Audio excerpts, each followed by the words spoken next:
एक आलिम दीन जब एक शहर से गुजरा तो वहाँ उसने एक अजीब मंजर देखा जिसने आलिम साहब को हैरत में डाल दिया। उसने देखा कि एक लोहार जलती भट्टी में से सुर्ख गर्म लोहा चिमटे के बजाय अपने नंगे हाथों से निकालकर उसे हथौड़े मार रहा है और उसके हाथ जरा बराबर भी नहीं जल रहे। आलिम हैरान होकर उसकी दुकान में गया और पूछने लगा, ऐ खुदा के बंदे, ये कैसा कमाल है, तू कोई जादूगर है या अल्लाह का वली जो तुझे आग जला नहीं रही। लोहार ने एक ठंडी आह भरी और अपने माजी का वो दर्दनाक वाकया सुनाने लगा कि मैं कोई वली नहीं बल्कि एक इंतहाई गुनहगार शख्स था। बरसों पहले मेरे पड़ोस में एक बेहद खूबसूरत, हसीन और पाक दामन बेवा औरत रहती थी जिसके छोटे छोटे यतीम बच्चे थे। मैं उस औरत पर बुरी नजर रखता था, उसे अपने पास आने की दावत देता था, लेकिन वो मुझे हमेशा धुतकार देती थी। फिर एक साल शहर में बहुत ज्यादा कख्त साली पड़ गया, लोग भूख से मरने लगे। एक रात वो औरत मेरे दरवाजे पर आई और रोकर बोली, मेरे बच्चे भूखे हैं, उन्होंने 3 दिन से कुछ नहीं खाया, खुदा के वास्ते मेरी मदद करें, मुझे थोड़ा सा अनाज दे दें ताकि मेरे बच्चों की भूख मिट सके। मुझे उस रात मौका मिल गया। मैंने उसकी मजबूरी का फायदा उठाना चाहा। मैंने कहा, अनाज तुम्हें दे दूंगा, लेकिन मेरी एक शर्त तुम्हें माननी पड़ेगी। वो घबरा कर 2 कदम पीछे हट गई और बोली, क्या शर्त? मैंने अपनी शर्त बताई, तुम्हें आज रात खुद को मेरे हवाले करना पड़ेगा।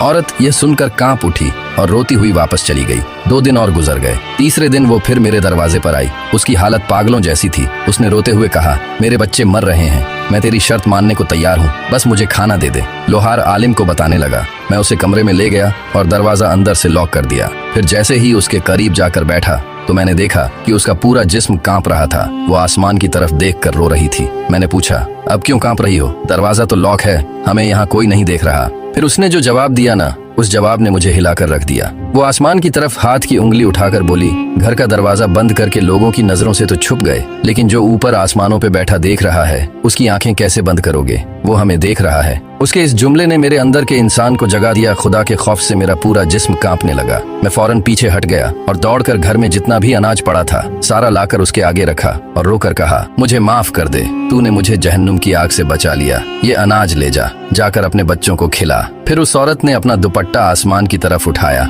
और रोकर दुआ करने लगी, या अल्लाह, जिस तरह इस शख्स ने आज मेरी भूख की आग बुझाई है और मेरी इज्जत को खाक में मिलने से बचाया है, तू आज के बाद इस पर दुनिया और आखिरत की आग को हराम कर दे। लोहार ने मुस्कुराकर आलिम से कहा, ये उस बेवा माँ और एक सच्ची औरत की दुआ का असर है कि उस दिन के बाद दुनिया की कोई आग मेरे जिस्म को नहीं जला पाई। सबक, अल्लाह का खौफ। जब इंसान तन्हाई में गुनाह करने की ताकत रखता हो और सिर्फ अल्लाह के खौफ से उस गुनाह को छोड़ दे तो अल्लाह उसे ऐसा इनाम देता है जो दुनिया की अकल से बाहर होता है। मदद और दुआ। किसी मजबूर की मजबूरी का फायदा उठाने के बजाय अगर उसकी मदद की जाए तो वो दुआ तकदीर बदल देती है।